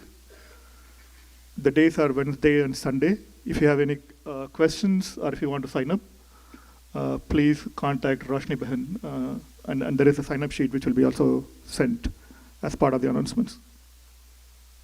Next slide. So this is our recycle of consumables which we announced a few weeks back. You do have those bins in our Founders Hall. Basically put batteries, pen markers, and electronics in the respective bins. And we are running between May 1st and August 1st, from May 1st to August 1st. If you have questions, please contact the leads, Ram, Satya, or Saiji, with respect to the service. Next slide. SSC is on summer break. If you have any questions, contact our SSC coordinator, Nimi or Kirti. Region 10 Young Adult Retreat. This is going to happen at Dallas, June 29th to June 30th. The deadline for sign-up is on June 8th. If you can host any of the out-of-town guests who are attending this retreat, we will send a sign-up sheet for the adults or all the members here, and please sign up so that you can host any of the out-of-town guests who are coming to the retreat. If you have any questions, reach out to Namo or Vaikund. Next slide.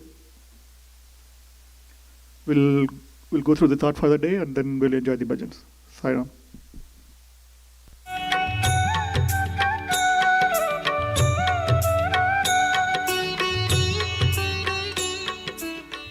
ప్రేమ స్వరూపులారా, embodiment సర్వమతముల సారము, the essence of all సర్వమార్గముల religions, యొక్క గమ్యము, the goal of all religions, సర్వోపదేశముల యొక్క తత్వము, the essence of all the message, ప్రేమ ఒక్కటే, ప్రేమ love. ఒక్కటే. It is love and love ఆ alone. ప్రేమ తత్వాన్ని మనం ఈనాడు అభివృద్ధి గావించుకోవాలి. Today we have to develop that love in us. మనము ఇతరుల యొక్క 100 దోషములు వెతికేటటువంటి దానికంటే తన యందు ఉన్నటువంటి ఒక్క దోషాన్ని తాను వెతుక్కుంటే ధన్యుడవుతాడు. Instead of searching 100 faults in others, it is better that we locate and identify one fault in ourselves and correct it. కానీ అలాంటి పవిత్రమైన ప్రవేశంలో వాడు ఏమాత్రము చేయటం లేదు. But we are ఇతరుల not, దోషములు ఎంచటమే తనకు ప్రధానమైన కర్తవ్యంగా విశ్వసిస్తున్నాడు. but we are not undertaking such good activity and good path. We are indulging ourselves only in finding fault with others. నీ దోషాన్ని నీవు తెలుసుకో, Recognize your own weaknesses and దాన్ని faults. తీసివేయి. Remove ఉత్తమమైన it. భావాలను ఉంచుకో. Develop good qualities and good feelings in you.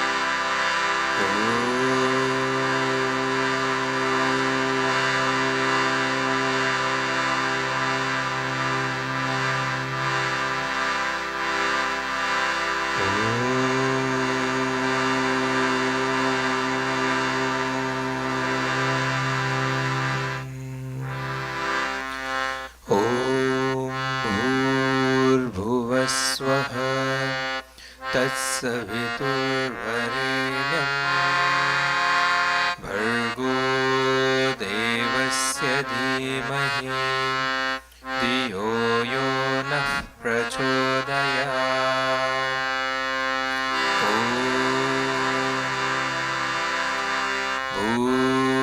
भूर्भुवस्वः तत्सवितुर्वरेण्यं भर्गो देवस्य धीमहि धियो यो नः प्रचोदयात्। ॐ भूर्भुवः स्वः तत्सवितुर्वरेण्यं भर्गो देवस्य धीमहि धियो यो नः प्रचोदयात्। ॐ शान्ति शान्ति शान्तिः।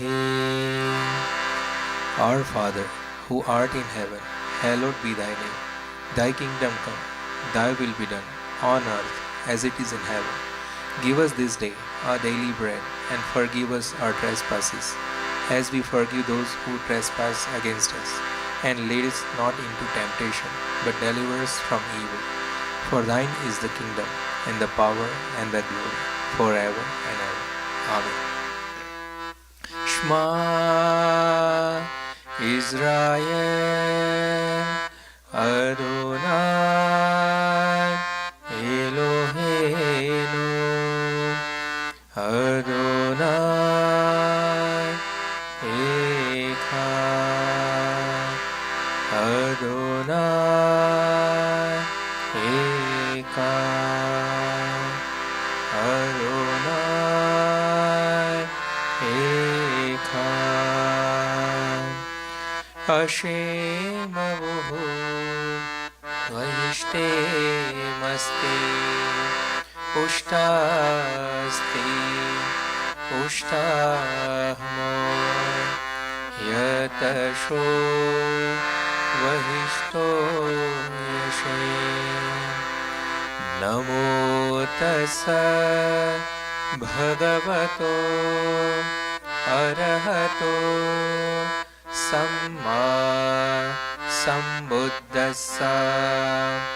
Buddham Sharanam Gacchami, Dhammam Sharanam Gacchami, Sangham Sharanam Gacchami.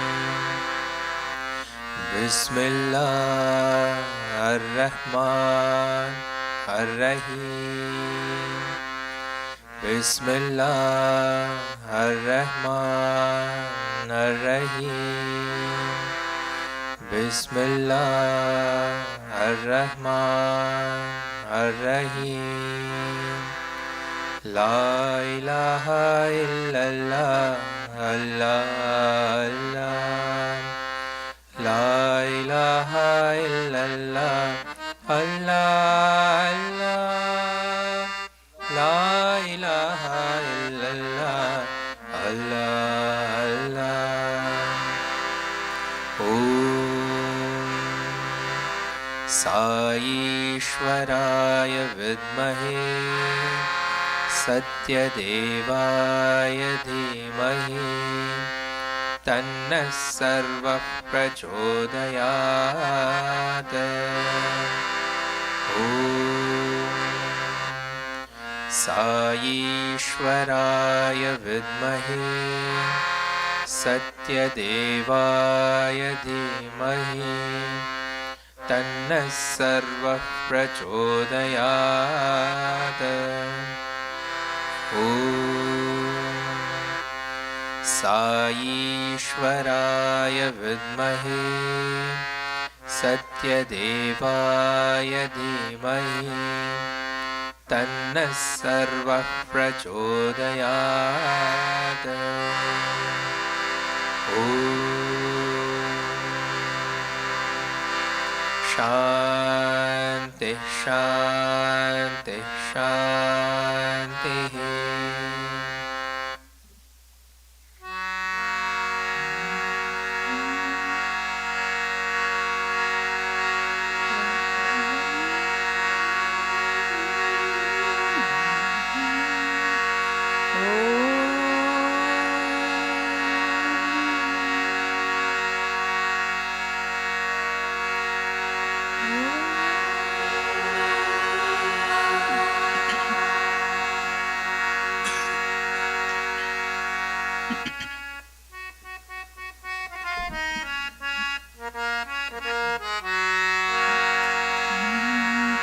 जय जय गिरिजा बाल गजानन, जय जय गिरिजा बाल गजानन, जय जय गिरिजा बाल गजानन, जय जय गिरिजा बाल गजानन, जय शिव शंकर पार्वती नंदन, शिव शंकर पार्वती नंदन, शिव शंकर पार्वती नंदन, शिव शंकर पार्वती नंदन, जय जय गिरिजा बाल गजानन, जय जय गिरिजा बाल गजानन, विघ्न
जय Girija बालगजानन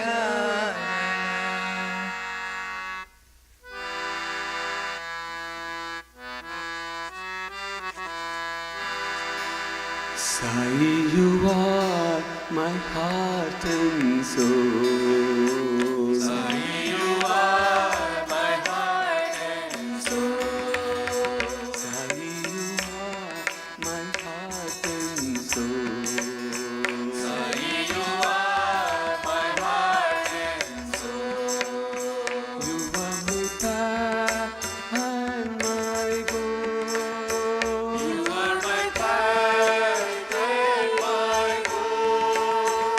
You are my path and my goal. You are my path and my goal. You make my life whole and complete. You make my life whole and complete. You make my life whole and complete. You make my life whole and complete. Baba, you give my love to me. Baba, you give your love to me. Swami, you give your love to me. Swami, you give your love to me. Born in this world in the name of God, hold on to Him if you can. Born in this world in the name of God, hold on to Him if you can. Born in this world in the name of God, hold on to Him if you can. Born in this world in the name of God, hold on to Him if you can.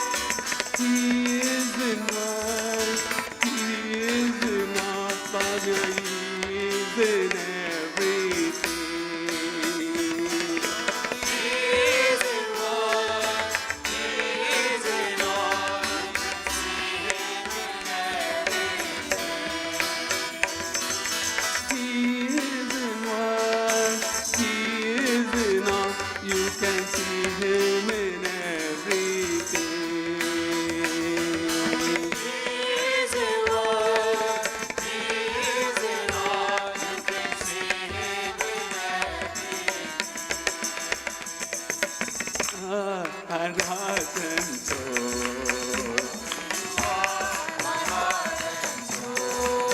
You are my path and my goal. You are my path and my goal. You make my life whole and complete. You make my life whole and complete. Swami, you give your love to me.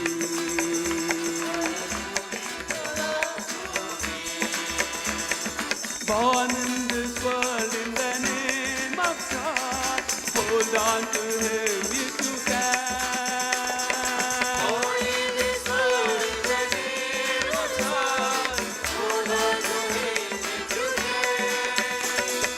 He is in what, He is in all, you can see Him in everything. He is in what, He is in all. Baba, He is in what, He is in all, you can see Him in everything. He is in what, He is in all, you can see Him in everything. You are my heart and soul.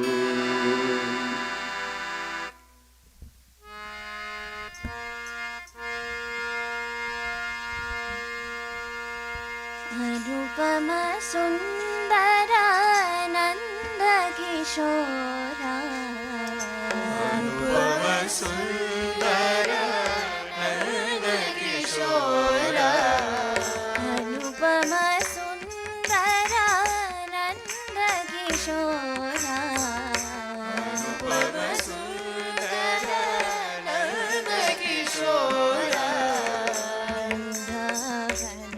घन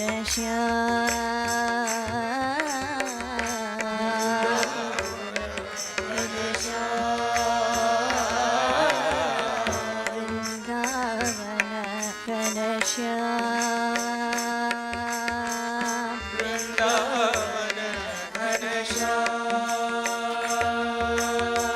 मुरली माधव राधे गोविंदा मुरली माधव राधे गोविंदा मुरली माधव राधे गोविंदा माधव राधे गोविंदा मधुसूदन घनश्याम सत्य साई सुंदर श्याम मधुसूदन घनश्याम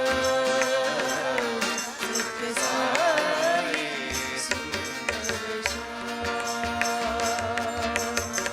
वृंद विहारी मंदर गिरिधारी विहारी मंदर गिरिधारी वृंद विहारी मंदर गिरिधारी विहारी मंदर गिरिधारी कमल नयन भगवान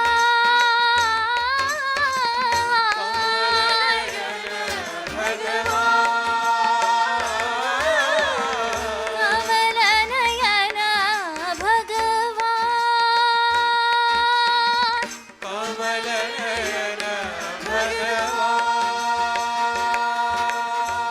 भक्तों के प्रभु परमेश्वर साई भक्तों के प्रभु परमेश्वर साई भक्तों के प्रभु परमेश्वर साई भक्तों के प्रभु परमेश्वर साई नटवर सुंदर श्याम सत्य साई सुंदर श्याम नटवर सुंदर श्याम सत्य साई सुंदर श्याम नटवर सुंदर श्याम सत्य साई सुंदर श्याम नटवर सुंदर श्याम सत्य साई अनुपम सुंदर नंद किशोरा सुंदर नंद किशोरा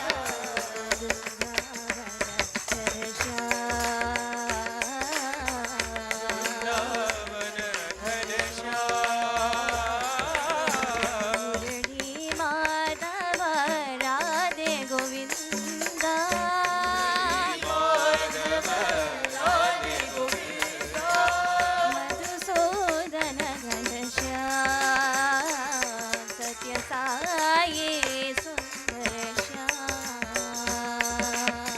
मधुसूदन घनश्याम सत्य साई सुंदर श्याम वृंद विहारी मंदर गिरिधारी विहारी मंदर गिरिधारी कमल नयन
ಸುಂದರ ನಂದ ಕಿಶೋರ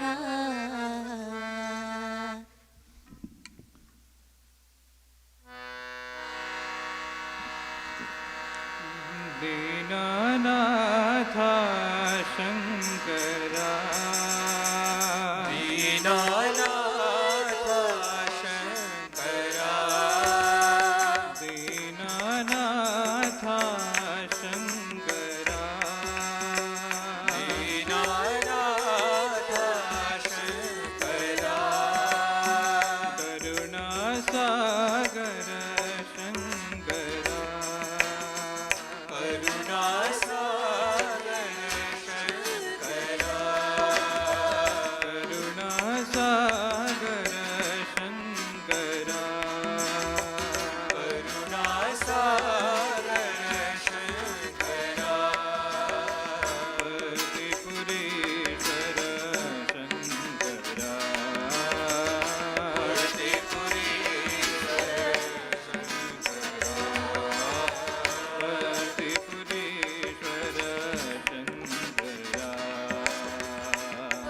वर्तिपुरीश्वर शंकरा भोलानाथ कैलासवासा भोलानाथ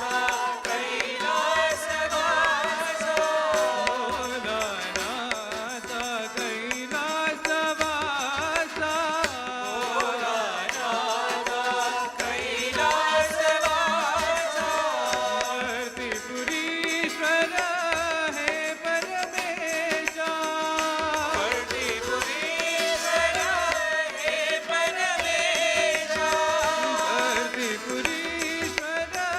हे परमेशा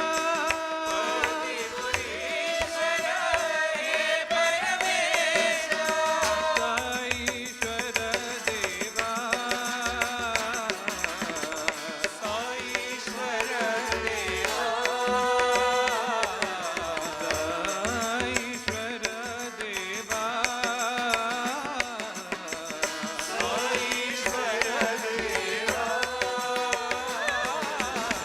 दीनानाथ शंकरा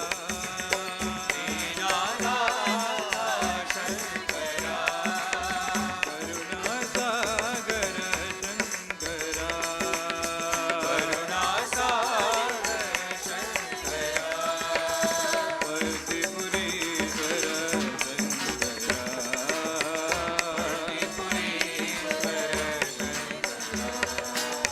भोलानाथ कैलासवासा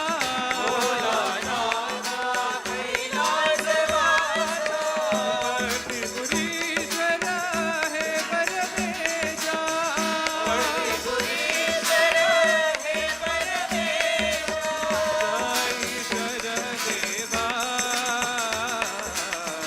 साईश्वर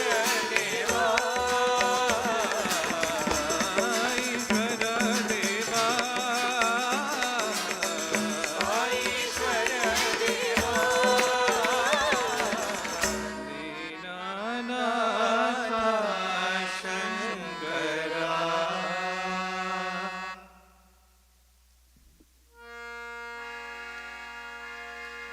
देवी जगजननी साई माता देवी जगजननी साई माता देवी जगजननी साई माता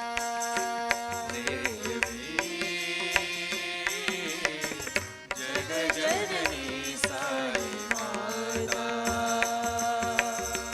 प्रणव स्वरूपिणी प्राणेश्वरी प्रणव स्वरूपिणी प्राणेश्वरी प्रणव स्वरूपिणी प्राणेश्वरी प्रणव स्वरूपिणी प्राणेश्वरी देवी जगजननी साई माता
जगदीश्वरी जगन्मोहिनी करुणामयी सत्य साईश्वरी करुणामयी सत्य साईश्वरी करुणामयी सत्य साईश्वरी करुणामयी सत्य साईश्वरी देवी जगजननी साई माता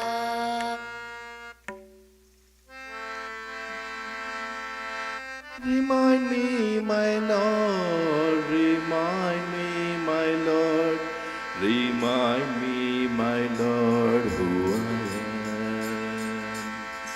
Remind me, my Lord, remind me, my Lord, remind me, my Lord, who I am. Remind me, my Lord, remind me, my Lord, remind me, my Lord, who I am. Remind me, my Lord, remind me, my Lord, remind me, my Lord, who I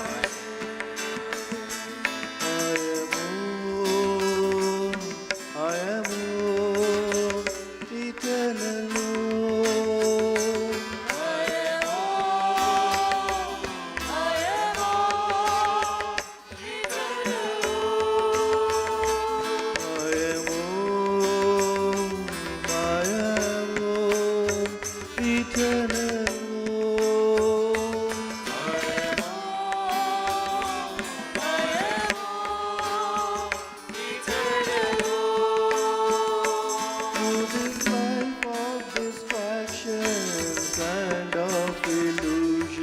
Remind me, my Lord, who I am. Through this life of distraction and of illusion, remind me, my Lord, who I am. Through this life of distractions and of illusion, remind me, my Lord, who I am. Through this life of distraction and of illusion, remind me, my Lord, who I am. I am true, I am peace, divine bliss. I am peace, divine bliss. I am truth, I am peace, divine bliss. I am truth, I am peace, divine bliss. Ananda Swarupa, He Prema Swarupa, remind me, my Lord, who I am. Ananda Swarupa, Prema Swarupa, remind me, my Lord, who I am.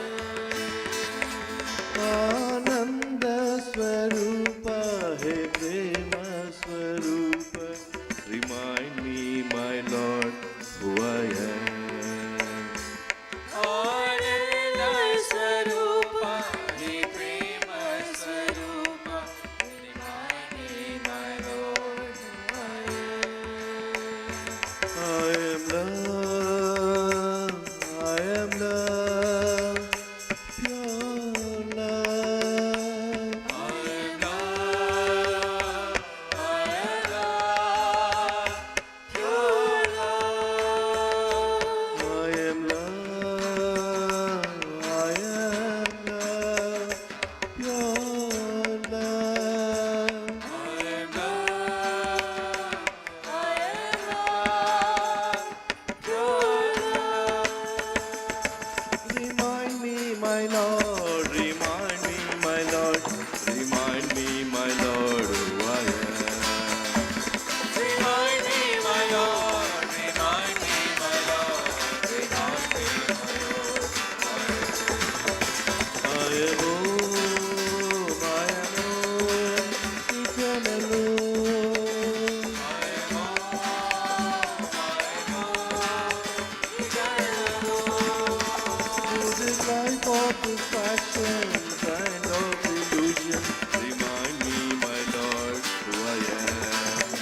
Remind me, my Lord, who I am.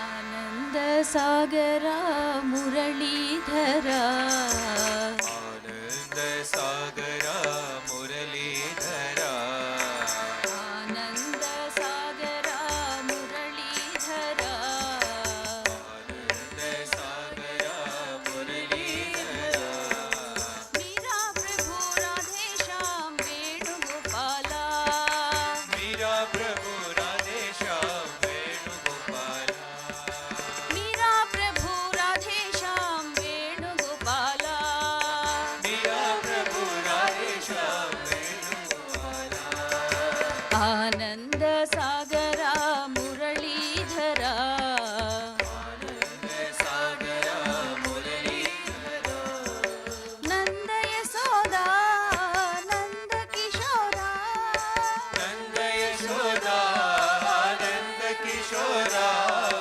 ನಂದ ಯಶೋದ ನಂದ ಕಿಶೋರ ನಂದ ಯಶೋದ ನಂದ ಕಿಶೋರ ಜಯ ಜಯ ಗೋಕುಲ ಬಾಲ ಜಯ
राजादी राजा है साई महाराजा, राजादी राजा है साई महाराजा, राजादी राजा है साई महाराजा, राजादी राजा है साई महाराजा, दीनों के नाथ भगवान, दीनों के नाथ भगवान,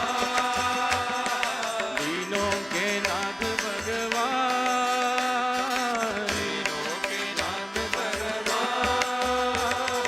देवादि देवा है साई महादेवा, देवादि देवा है साई महादेवा, देवादि देवा है साई महादेवा, देवादि देवा है साई महादेवा, शिरडी निवासी साई राम, शिरडी निवासी साई राम, हे परती निवासी साई राम, परती निवासी साई राम, हरे राम राम राम राम, राम राम राम राम, हरे राम राम राम राम, हरे राम राम राम राम, हरे कृष्णा कृष्णा कृष्ण कृष्णा, हरे कृष्णा कृष्णा कृष्णा, हरे कृष्णा कृष्णा कृष्ण कृष्णा, कृष्णा कृष्णा हे राजाधि राजा है साई महाराजा, राजाधि राजा है साई महाराजा, दीनों के नाथ भगवान, दीनों के नाथ भगवान, देवादि देवा है साई महादेवा, देवादि देवा है साई महादेवा, भक्ति पूरी साई राम, हरे राम राम राम राम, हरे राम राम राम राम, हरे कृष्णा कृष्णा कृष्ण कृष्णा, कृष्णा कृष्णा कृष्णा कृष्णा, हरे राम राम राम राम, हरे राम राम राम राम, हरे कृष्णा कृष्णा कृष्ण कृष्णा, कृष्णा कृष्णा कृष्ण कृष्ण, हरे कृष्णा कृष्णा कृष्ण कृष्णा, हरे कृष्णा कृष्णा कृष्ण कृष्ण, राजाधि राजा हे साई महाराजा।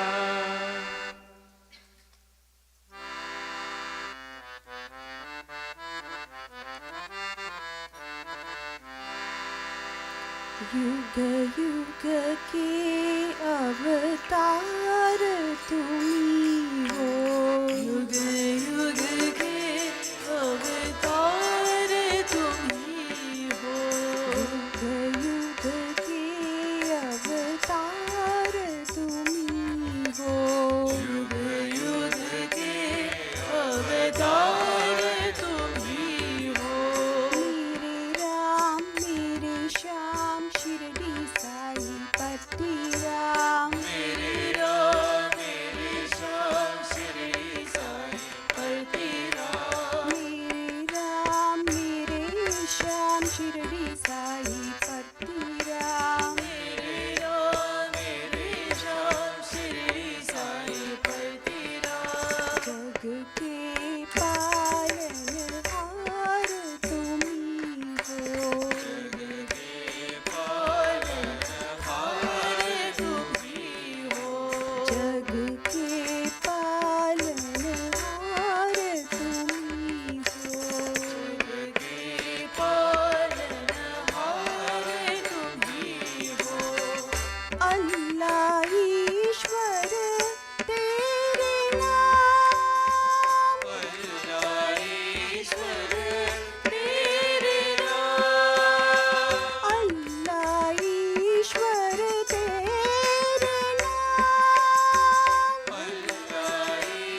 तेरे नाम शिरडी साई पति राम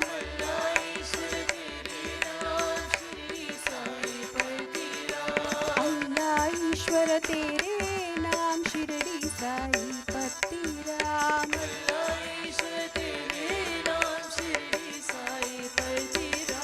जग के पालनहार तुम्ही हो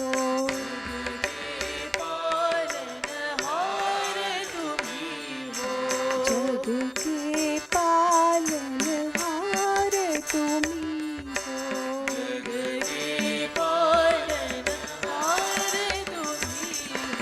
युग युग के अवतार तुम्ही हो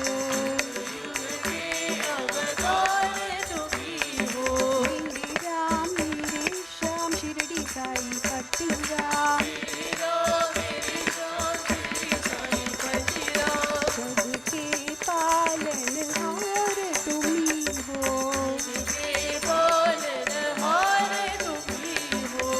अल्लाह ईश्वर तेरे नाम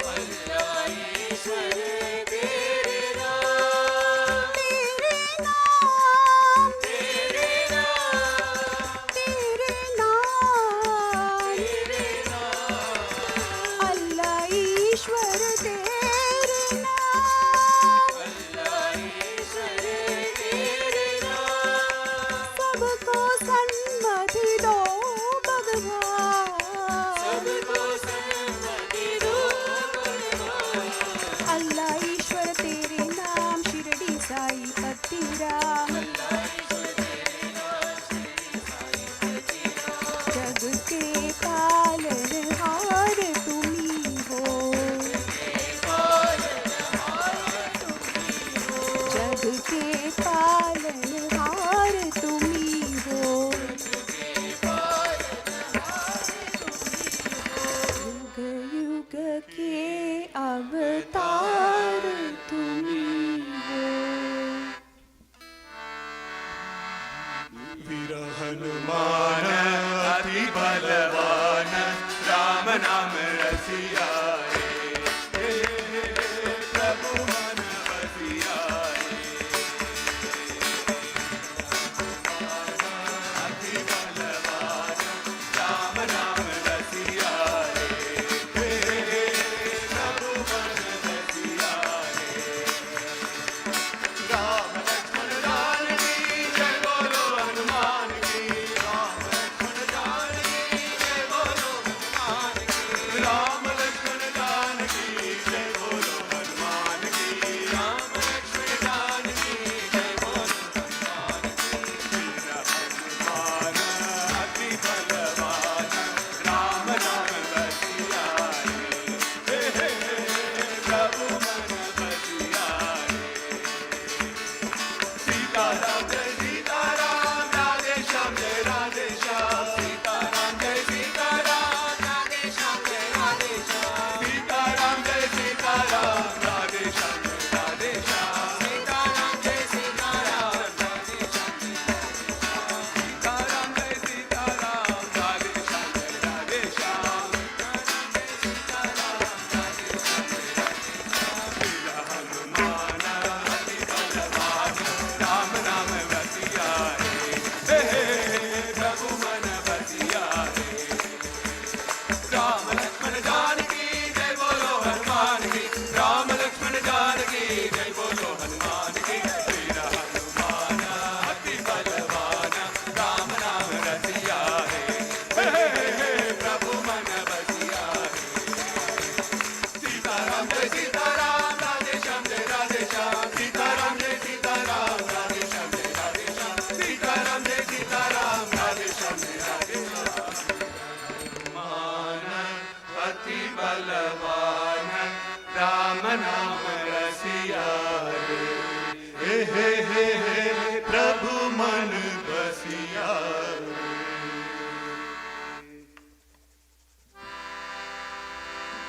ओम तत्सत् श्री नारायण तु पुरुषोत्तम गुरु तु सिद्ध बोध तु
the whole of my life as pure as the flame before me.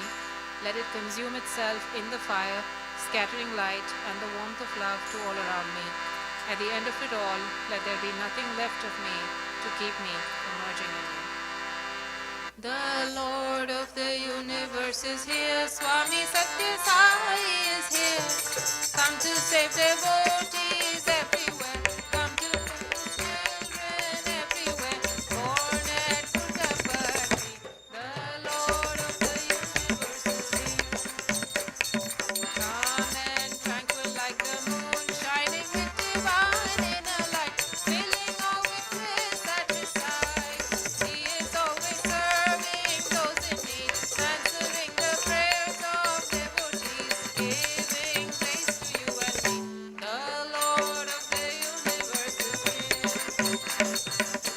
You are Guru, God Himself. Mother, you are everything to us. Father, you are everything to us. You are the divine primal energy, manifest as all that we ever see. You are the one reality. The Lord of the universe is here. Universal radiance divine, please accept this offering of mine. The flame of love that burns within my heart, meaning we can never be apart. You and I are ever one. The Lord of the universe is here. Om Jai Jagadish Hare, Swami Satya Sai Hare. Bhakta Jana Samrakshaka, Bhakta Jana Samrakshaka, Bharti Maheshwara. Om Jai Jagadish Hare. Shashivardhana Shrikara, Sarva Pranapate, Swami Sarva Pranapate. Ashrita Kalpalatika, Ashrita Kalpalatika, Apadmadava. Om Jai Jagadish Hare. Mata Pita Guru Daivamu Mariyantayu Neeve, Swami Mariyantayu Neeve. Nada Brahma Jagannatha, Nada Brahma Jagannatha, Nagendra Shayana. Om Jai Jagadish Hare. Onkara Rupa Ojasviyo Sai Mahadeva, Satya Sai Mahadeva. Mangala Harati Anduko, Mangala Harati Anduko, Mandara Giridhari. Om Jai Jagadish Hare. Narayana Narayana Om, Satya Narayana Narayana Narayana Om. Narayana Narayana Om, Satya Narayana Narayana Om, Satya Narayana Narayana Om. Om Jai Sadgurudeva. Narayana Narayana Om, Satya Narayana Narayana Narayana Om. Narayana Narayana Om, Satya Narayana Narayana Om, Satya Narayana Narayana Om. Om Jai Sadgurudeva.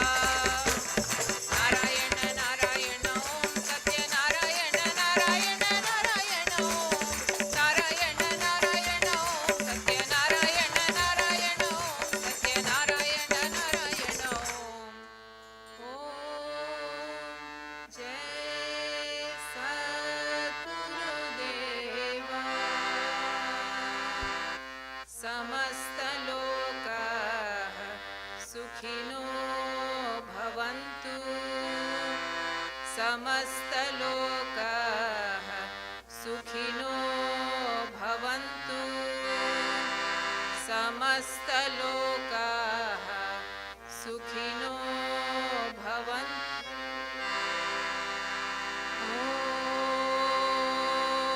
Om Shanti Shanti Shanti.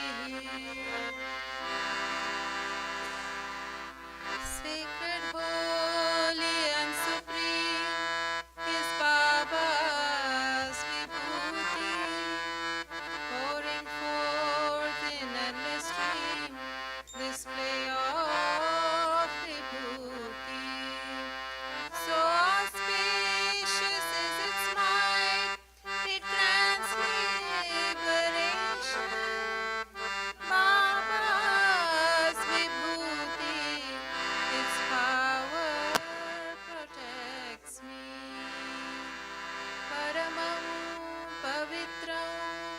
बाबा विभूतिं परमं विचित्रं लीला विभूतिं परमार्थ इष्टार्थ मोक्ष प्रदानं बाबा विभूतिम्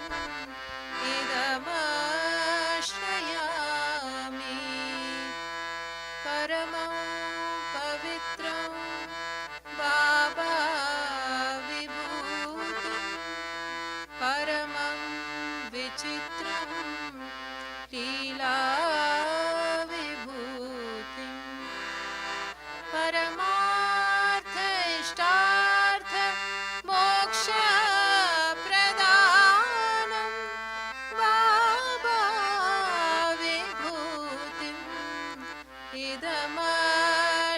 इदमाश्रयामि परमं पवित्रं बाबा विभूतिं परमं विचित्रं लीला विभूतिं परमार्थ इष्टार्थ मोक्ष प्रदानं बाबा विभूतिम् इदमाश्रयामि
गमया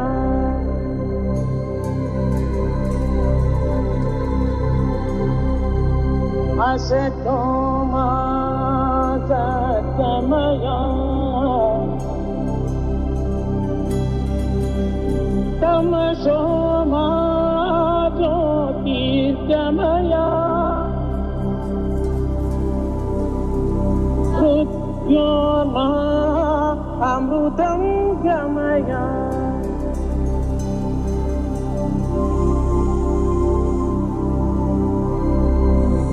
असतो मा सद्गमया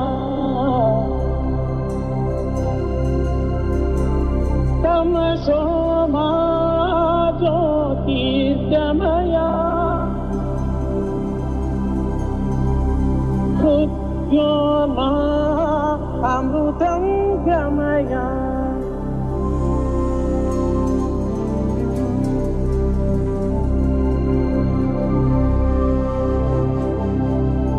समस्त लोक सुखिनो भवन्तु।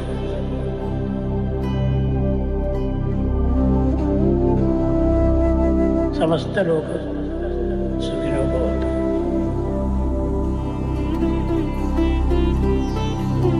समस्त लोक सुखिनो भवन्तु।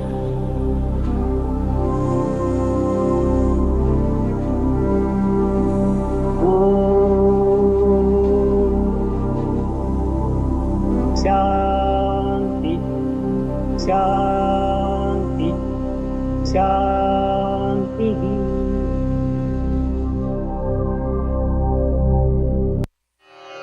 ॐ